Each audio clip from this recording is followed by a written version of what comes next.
ধন্যবাদ তানজিম। আপনাকে ধন্যবাদ জানাই।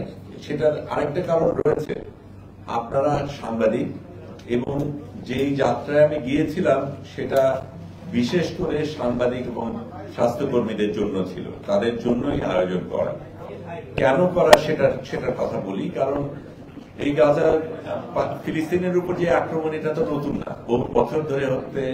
যদিও 7ই অক্টোবর 2023 নিয়ে এত কথা বলা হয়, এই আগ্রাসন, ইসরায়েলি আগ্রাসন তার অনেক আগের থেকে চলছে, কাজে সেটাকে ভুলে গেলে চলবে না। কিন্তু যেই জিনিসটা আমরা তারপরে দেখেছি যে পাশ্চাত্য দেশগুলি, তার সাথে কিছু কিছু আরব দেশগুলি যুক্ত হয়ে যেভাবে ইসরায়েলকে সমর্থন করেছেন, মদদ দিয়েছেন, সহযোগিতা করেছেন, সেটাতে খুব পরিষ্কার যে এটা রাজনৈতিক বিষয়টা শুধু গাজাকে নিয়ে না, এক ধরনের পৃথিবীকে একভাবে ঢালাওভাবে সাজানোর একটা চেষ্টা।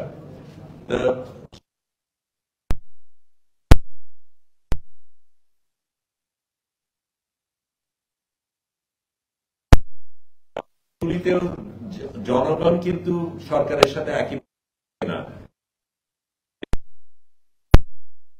করে বলেছে, কিন্তু তারা যেটা বলেছে তাতে খুব বেশি কিছু হয়নি, তারপরেও আগ্রাসন চলছে। এখন আমরা বলছি সিজফায়ার, এই মুহূর্তেও কিন্তু সেখানে মানুষ মারা যাচ্ছে। আগ্রাসনের কারণে যেমন মারা যাচ্ছে, দুর্ভিক্ষের কারণেও মারা যাচ্ছে, খাবার না পেয়ে মারা যাচ্ছে, পানি না পেয়ে মারা যাচ্ছে, সেই জিনিসটা চলছে। এবং তখন আমাদের অনেকের মনে হয়েছিল যে শুধু কথা বলে চলবে না, আমাদের কিছু একটা করে দেখাতে হবে। এবং এই যেই অবরোধটা করা হয়েছে, যে অবৈধ অবরোধটা করা হয়েছে, সেটাকে আমাদের আক্ষরিকভাবে, ফিজিক্যালি, দৈহিকভাবে এটাকে আমাদের ভাঙার চেষ্টা করতে হবে। সেটা না হলে হবে না। এই মিষ্টি কথা দিয়ে কিচ্ছু হবে না, কিচ্ছু আসে যায় না।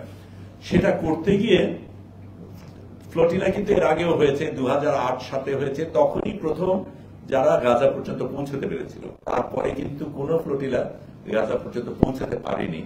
কিন্তু এই চেষ্টাগুলি চলছে। সবচেয়ে বড় চেষ্টাগুলির মধ্যে যেটা ছিল সুমুদ ফ্লোটিলা, কিছুদিন আগে যেটা শুরু হয়, সেটা তারা যাত্রা শুরু করে 3রা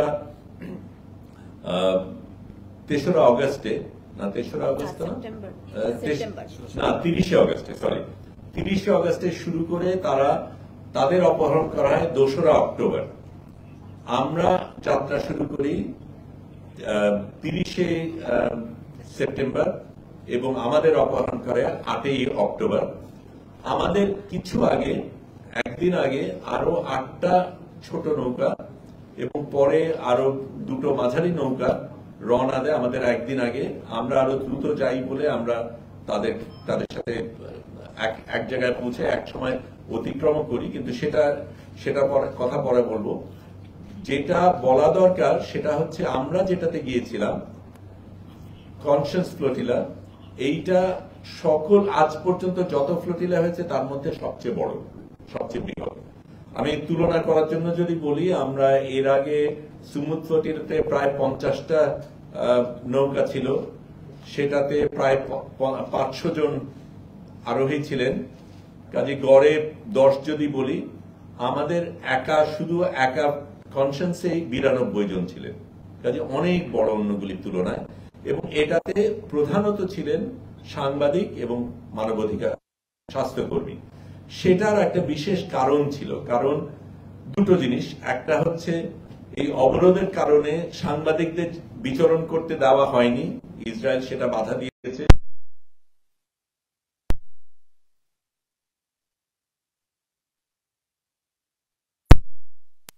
এই মানুষগুলির যে কোনো যুদ্ধের পরিস্থিতির মধ্যে এই দুই দল পেশাজীবীদের কিন্তু অবাধ আসা যাওয়ার হওয়ার কথা, সেটা হচ্ছে না।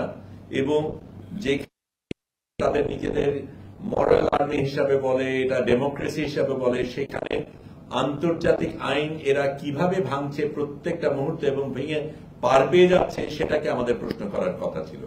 কারণ যেহেতু এই দুই ধরনের পেশাজীবীর ব্যাপারে তাদের সবচেয়ে বেশি আগ্রাসন, সবচেয়ে বেশি ভয় এবং এদের সবচেয়ে বেশি খুন করা হয়েছে, আমরা সিদ্ধান্ত নিয়েছিলাম আমরাই যাব এই অবরোধটা ভাঙার জন্য এবং আমাদের সহকর্মী যারা গাজায় আছে তাদের পাশে আমরা দাঁড়াবো। ওই দায়িত্ব মনে করেছি। সেই কারণেই এই ফ্লোটিলাটা বিশেষ করে করা। সুমুদ ফ্লোটিলার প্রধান উদ্দেশ্য ছিল তারা ত্রাণ দেবে, কিন্তু সত্যিকার অর্থে ত্রাণ তো আছেই, শয়ে শয়ে ট্রাক বাইরে দাঁড়িয়ে আছে যারা ঢুকতে পারছে না।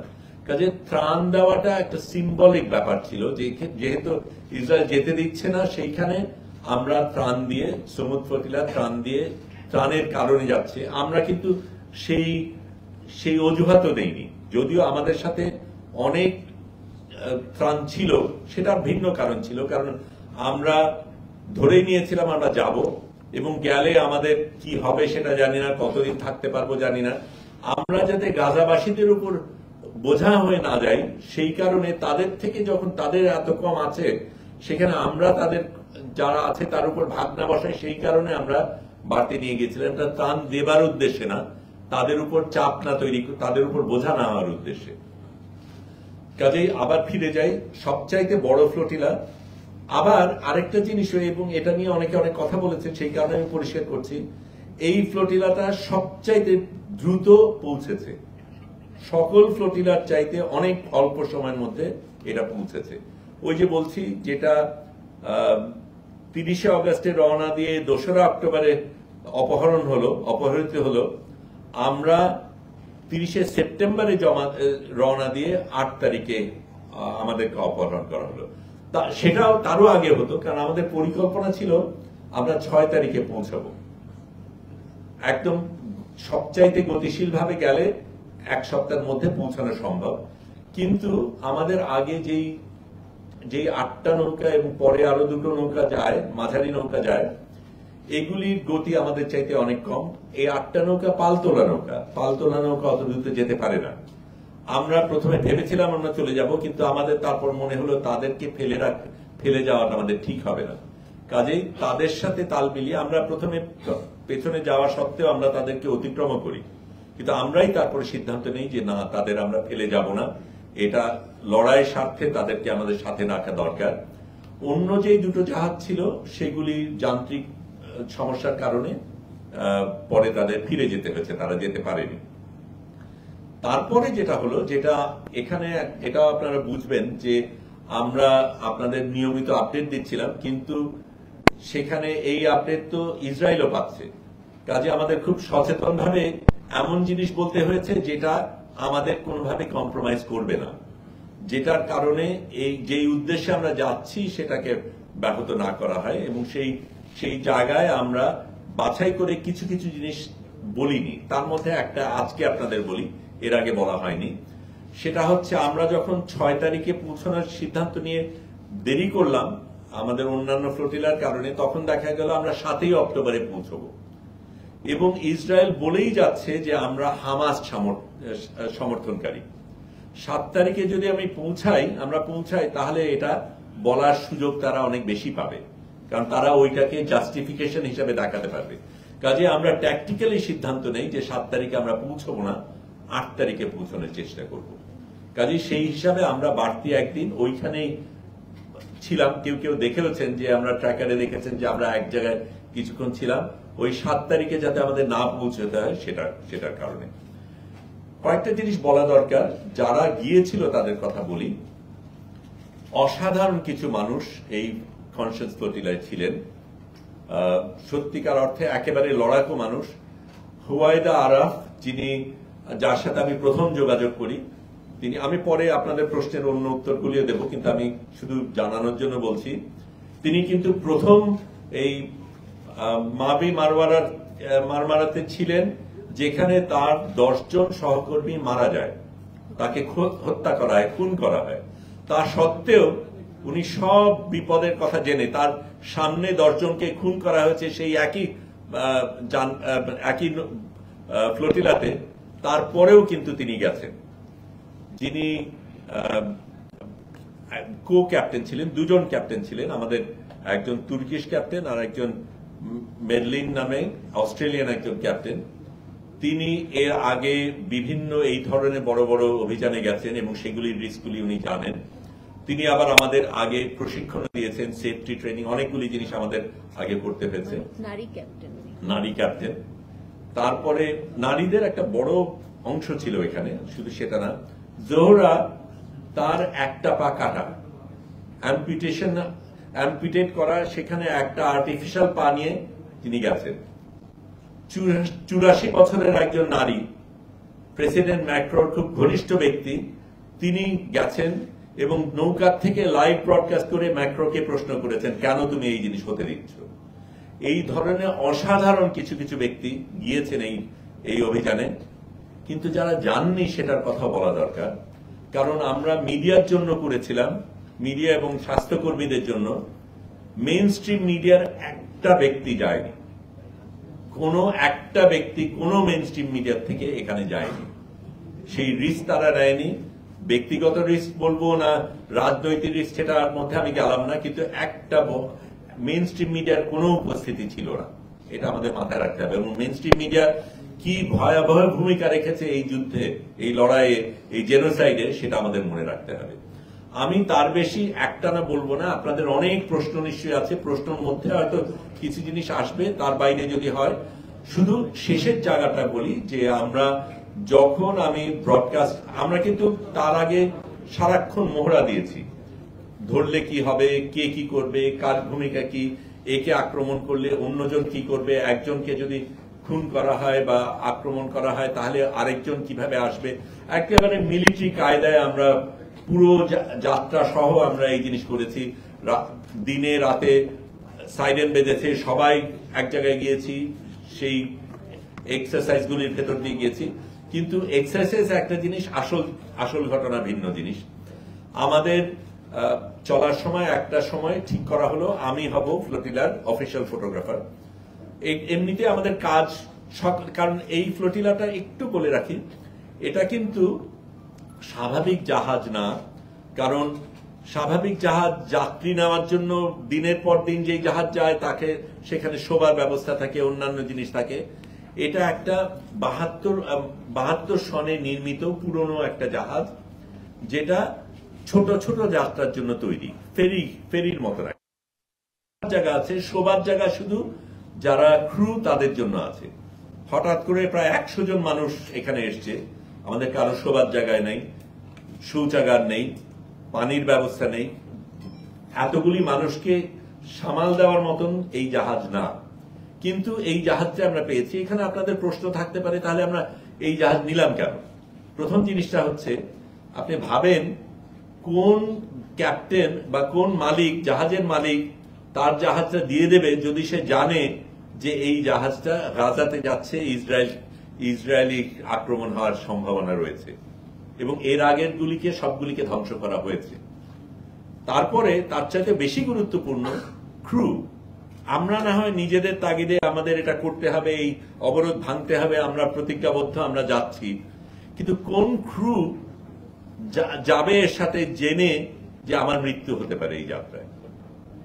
সেরকম একটা জাহাজ, সেরকম একটা ক্রু পাওয়া খুব বিরল। এবং অন্যরা যারা পেয়েছে, যারা করেছে, তারা অনেকে করেছে। একটা ছোট্ট জিনিস দিয়ে আমি আপাতত শেষ করব। আমি বাংলাদেশ থেকে গিয়েছি, কিন্তু আরো দুজন বাংলাদেশি অরিজিনের ব্রিটিশ নাগরিক, বাংলাদেশ, তাদের বাবা মারা বাংলাদেশি, তারা গিয়েছিলেন। সুমুদ ফ্লোটিলায় রুহি নামে একজন নারী, উনি গিয়েছিলেন অবজারভার ফ্লোটিলাতে, মূল বহরে যাননি, সাথে ছিলেন।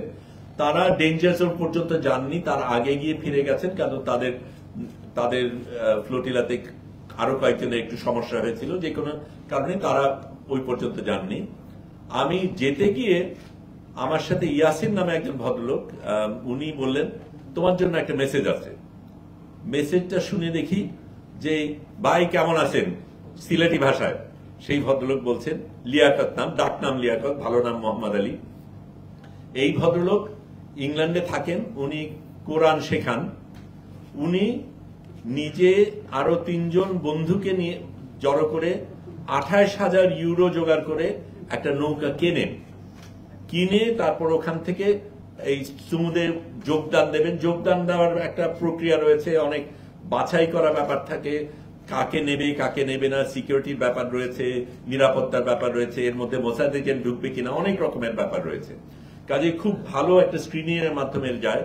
তাদেরকে বলা হয় তোমাদের নৌকা নেব, তোমাদের নেব না। তারপরে বিভিন্নভাবে উনি আসতে পারেন এবং উনি অন্য নৌকার থেকে আমাকে মেসেজ পাঠান যখন জানতে পারেন যে একজন বাংলাদেশে এই নৌকায় আছে। তাদের নৌকাকে সরাসরি র্যাম করা বলে, মানে ওই যুদ্ধের নৌকা দিয়ে ঢুস মেরে সেই নৌকাকে ভাঙা হয় এবং সেখান থেকে তাদেরকে তুলে আলাদাভাবে আনা হয়। আমি তার বেশি এখন বলছি না, আপনারা প্রশ্ন করেন, অনেকগুলি জিনিস বলার আছে, অবশ্যই বলবো, কিন্তু এটা আমি বলি সত্যিকার অর্থে আমি গেছি, কিন্তু আমি আপনাদের সকলকে নিয়ে গিয়েছি। আপনারা যেভাবে সাথে ছিলেন, যেভাবে সমর্থন করেছেন, যেভাবে ভালোবাসা দেখিয়েছেন, এটা অসাধারণ। আমি এটাও বলবো, আমাদের chief adviser professor Muhammad Yunus যেইভাবে সাড়া দিয়েছেন, শক্তিশালী ভূমিকা রেখেছেন, জোরালো ভূমিকা রেখেছেন, এটাও অসাধারণ। কারণ এই বাঘা বাঘা দেশগুলির একটা দেশের একটা নেতা বা নেত্রী কিন্তু কিচ্ছু বলেননি। এমনকি আমরা যখন বেরোলাম তখন ইস্তানবুলে যখন পৌঁছাই, আমেরিকার কনসাল থেকে কেউ আসেওনি। তখন আমাদের কনসালের মাধ্যমে তাদের পরিবারকে ফোন করে যোগাযোগের ব্যবস্থা আমরা করেছি। কাজেই সেটা একটা অসাধারণ জিনিস ছিল। আপনারা অসাধারণ একটা ভূমিকা পালন করেছেন, সারাক্ষণ সাথে ছিলেন। আমার পরিবার পরিজন সহকর্মী লড়াইতে যারা ছিল সারাক্ষণ, তারা অসাধারণ ভূমিকা পালন করেছে। এবং এই জিনিসগুলি আমরা অন্যদের যখন বলেছি, তারা কিন্তু সেটা থেকে ভীষণভাবে উৎসাহিত হয়েছে, অনুপ্রেরণা পেয়েছে। কারণ তারা মনে করছিল তারা বোধহয় একা, তাদের নিজেদের দেশের মানুষ সেরকম ভাবে সাড়া দিচ্ছে না। বাংলাদেশ যেভাবে সাড়া দিয়েছে, সেইভাবে সত্যিকার অর্থে পৃথিবীকে বাংলাদেশ দেখিয়েছে যে সারা পৃথিবীতে বাংলাদেশ কি ধরনের ভূমিকা রাখতে পারে। আমি এটা দিয়ে আপাতত শেষ করি, অনেক কিছু বলার আছে, আপনাদের প্রশ্নগুলি যদি থাকে। আচ্ছা, আমরা প্রশ্ন উত্তরে বলি।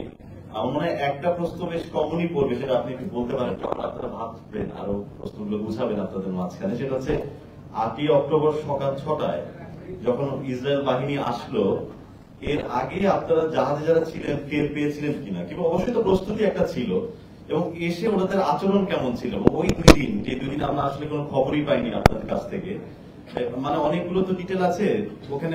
ওনারা যখন বন্দিশালায় নিলেন, সেখান থেকে হয়তো বা যা করেছেন তার থেকে অনেক নিষ্ঠুর কাজই তারা করেন, নাহলে এত বড় একটা জেনোসাইড ঘটে না। কিন্তু ওনাদের আচরণে আপনারা কি পেলেন, সেই অভিজ্ঞতা যদি ছোট করে বলতেন। প্রথমেই বলি, আমরা তো আগের থেকে মহড়া দিয়েছিলাম যে আক্রমণ হবে, আমরা ধরেই নিয়েছিলাম, কারণ এর আগে অন্য কোনো ফ্লোটিলা যেতে পারেনি। কাজে আক্রমণ হলে আমরা কি করব সেটার একদম মিলিটারি কায়দায় আমাদের কিন্তু প্রত্যেকের রিহার্সেল করা ছিল। রোল কল, কেউ যদি মিসিং থাকে তাহলে তাকে কি করে খুঁজে পাবে, প্রত্যেকের সাথে আরেকজন, যাতে একজন আরেকজনের খোঁজ রাখে। আবার আক্রমণ যখন হয় তখন কে প্রতিহত করবে, কে স্পোক্স পার্সন হবে, সবকিছু আমরা করেছিলাম। একটা জিনিস তার বাইরে ঠিক ছিল যে আমি এবং আরেকজন হোসিন নামে আরেকজন সাংবাদিক, আমরা দুজন শেষ মুহূর্ত পর্যন্ত ফিল্মিং করব, যাতে নাকি আমরা এই তথ্যটা দিতে পারি। সেটার কারণে আমাদের বিশেষ একটা জায়গায় থাকতে হয়েছে যেখানে আমরা ইন্টারনেট সিগন্যালটা পাবো, আমরা লাইভ দেব। কারণ আমরা এটাও জানতাম যে আমাদের যখন আমাদের নৌকায় এসে যাবে তখন আমরা কিন্তু আমাদের ফোন, ল্যাপটপ সমুদ্রে ফেলে দেব। কারণ এর মধ্যে অনেক তথ্য আছে যেগুলি তাদের হাতে গেলে অন্যদের বিপদ হতে পারে। সেই কারণে আমরা আগেই সিদ্ধান্ত নিয়েছিলাম, কিন্তু একেবারে শেষ মুহূর্ত পর্যন্ত যাতে ফিল্মিং করতে পারি, সেই কারণে আমরা একদম নিজেরা আগে গবেষণা করে কোন জায়গায় সবচেয়ে বেশি সিগন্যাল পাওয়া যায় সেরকম জায়গায় ছিলাম। কাজে আমি এবং হোসিন, ও সে ডান দিকে আমি বাদিকে, এরকম ভাবে আমরা অবস্থান নিচ্ছিলাম। রাতে অনেক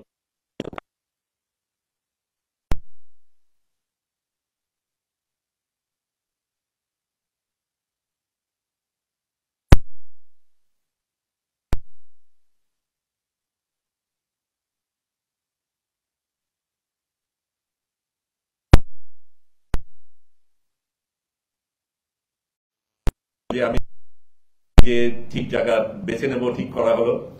তারপরে শুনতে পারলাম ইউরোপিয়ানরা আগে যাবে, তারপরে মার্কিনিরা যাবে। আমি বাংলাদেশি হিসেবে সবচাইতে পরে উঠলাম, এবং যতক্ষণে আমি উঠেছি ততক্ষণে শোবার জায়গা নাই, মাটিতেও বেঁচেতেও শোবার জায়গা নেই। কাজে আমি যেখান থেকে আমরা ব্রডকাস্ট করি ওইখানে স্লিপিং ব্যাগ বসিয়ে করেছি, তাতে সুবিধা হয়েছে। কারণ যখন বলা হলো যে সিগন্যাল পাচ্ছে, কারণ রেডার দেওয়া আছে, আমরা 24 ঘন্টা কিন্তু আমরা মনিটর করছি। আমার নিজেরও ড্রোন ওয়াচ ছিল, ছাদে গিয়ে আমরা এদিক ওদিক তাকিয়ে দেখি ড্রোন আছে কিনা, কোনো কিছু হচ্ছে কিনা। রেডারের তথ্য পাই, অন্যদের থেকে আমরা সিগন্যাল নিচ্ছি। তখন হঠাৎ করে ওই সাইরেন বাজা শুরু করলো এবং হুয়াইরা তখন বলছে এটা কিন্তু আসল, এটা মহড়া না। তখনই তো আমি বুঝে ফেলেছি ঘটনা কি। তখন অন্যান্য কিছু না দিয়ে আমি শুধু আমার ল্যাপটপ এবং মোবাইল এই দুটো হাতে নিয়েছি, কারণ এই দুটোকে ফেলে দিতে হবে এবং আমার শেষ মুহূর্ত পর্যন্ত ফিল্মিং করতে হবে। আমি গিয়ে তারপর ততক্ষণ বসছি, ততক্ষণে অন্যান্য জিনিস চলছে, রোল কল চলছে ইত্যাদি। তার মধ্যে আমি ফেসবুক লাইভ করতে চেষ্টা করছি, অনেক ঝামেলা হচ্ছে, কোনোভাবেই সংযোগ হচ্ছে না। তারপরে খানিকটা একটা অংশ পেলাম, কেটে গেল। তারপরে একটা ছোট্ট অংশ পেলাম, যখন ওই নৌকাগুলি দূরে অন্ধকারের মধ্যে দেখানো যাচ্ছে। তারপরে সেটাও থেমে গেল। আমি বুঝলাম যে ওপরে তখন হেলিকপ্টারের বাতাসের কারণে এটার জন্য আমরা প্রস্তুত ছিলাম না। আমরা কজন আসতে পারে, কিভাবে আসতে পারে, আমাদের জাহাজটা অনেক বড় বলে তল থেকে না এসে হেলিকপ্টার থেকে আসার সম্ভাবনা বেশি, সেটাও আমরা জানতাম। কিন্তু হেলিকপ্টার আসলে এরকম ভাবে বাতাস, পানি সবকিছুর একটা ঝড় তৈরি হবে, সেটা আমাদের হয়তো হিসাবে ভুল ছিল। তার মধ্যেই কাজ করতে হয়েছে। এবং যখন দেখি যে একেবারে বন্দুক নিয়ে নৌকায় জাহাজে নেমে গেছে উপরের ডেকে, তখনই আমি আমার মোবাইল ফোন এবং ল্যাপটপটা আরেকজনকে দিয়েছিলাম, কারণ আমার দুটো করতে গিয়ে ভুল হয়ে যেতে পারে। আরেকজনকে ইনস্ট্রাকশন দিয়েছিলাম, আমার মোবাইল ফোন পড়ার সাথে সাথে তুমি ল্যাপটপটা ফেলে দেবে। মাত্র 1 সপ্তাহ আগে মোবাইল ফোনটা কেনা, কাজে একটু আফসোস হয়েছিল। যাই হোক, সেটা ভিন্ন কথা। কিন্তু ওই পরিস্থিতিটা হলো। তারপরে এরা যখন নামলো, আমি গুনেছি 39 পর্যন্ত, কিন্তু আমার অনুমান 50 জন খানিক ছিল। আমি একেবারে এক এক করে যত গুনতে পেরেছি গুনেছি। 50 জন খানিক ছিল, কিছু নারীও ছিল। পুরুষরা পুরো কমব্যাট গিয়ারে, মেশিন গান, এক একজনের এক এক রকম machine gun, sniper bullet, laser bullet আলাদা ছিল। এবং সেই সময় আমরা দেখি যে আমার উপরে এবং হসিমের উপরে ওই লেজার পড়ছে। কাজেই ঠিক মোবাইল ফোন ফেলে দেওয়ার আগের ঘটনা বলছি, লেজার ফোন কিন্তু আমাদের একদম কপালের উপর টার্গেট করা। তাড়াতাড়ি ফেলে দিলাম। তারপরে এটা ভয় দেখানোর জন্য করে কিনা সেটা জানি না, কিন্তু পড়েছে। তো যাই হোক, ওই জায়গায় ওটা করার পরে আমরা দেখলাম যে যারা মানে পুরুষ যারা ছিল, প্রত্যেকের কাছে বিভিন্ন ধরনের মেশিন গান, এক একজনের কাছে সাইলেন্সার আলা, আবার স্নাইপার আলা, প্রত্যেকটার উপরে সাইট আছে। তারপরে বেশ কয়েকজনের মাথার উপরে গোপ্রো, নাইট ভিশন, বাইনোকুলার এবং বিভিন্ন ধরনের প্যাডিং। তারপরে এখানে ওই গ্রেনেডের মতন এক ধরনের জিনিস। আবার একজনের ক্ষেত্রে দেখলাম যে গোলাপি রঙের টিউব, তার মধ্যে কি আছে আমরা জানি না। এই ধরনের অনেক কিছু আছে। নারীরা যারা ছিল তাদের হাতেও বন্দুক ছিল, তারা কমব্যাট গিয়ারে ছিল না, তারা সিভিলিয়ান ক্লোজে ছিল, কিন্তু বন্দুক তাদের হাতে, প্রত্যেকের হাতেই বন্দুক ছিল।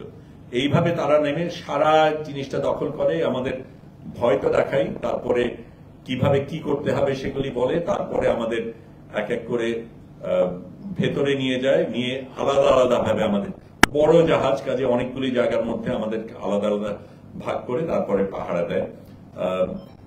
আমাদের তখন আর যোগাযোগ নেই এবং তারা কোনোভাবে আমার কিছু নেই, কিন্তু একেবারে বন্দুক নিয়ে ওইভাবে দাঁড়িয়ে আছে। আমরা আমাদের কিভাবে বসতে হবে, কি কি করতে হবে সেগুলি বলল। আমি বাকি আলাপে পরে যাই, কিন্তু এই জায়গায় আমরা তখন আমাদের কাছে পরিষ্কার যে এখন আমাদের গাজায় যাওয়ার আর সুযোগ নেই, এখন আমরা সম্ভবত ইসরায়েলি জেলের দিকে যাচ্ছি।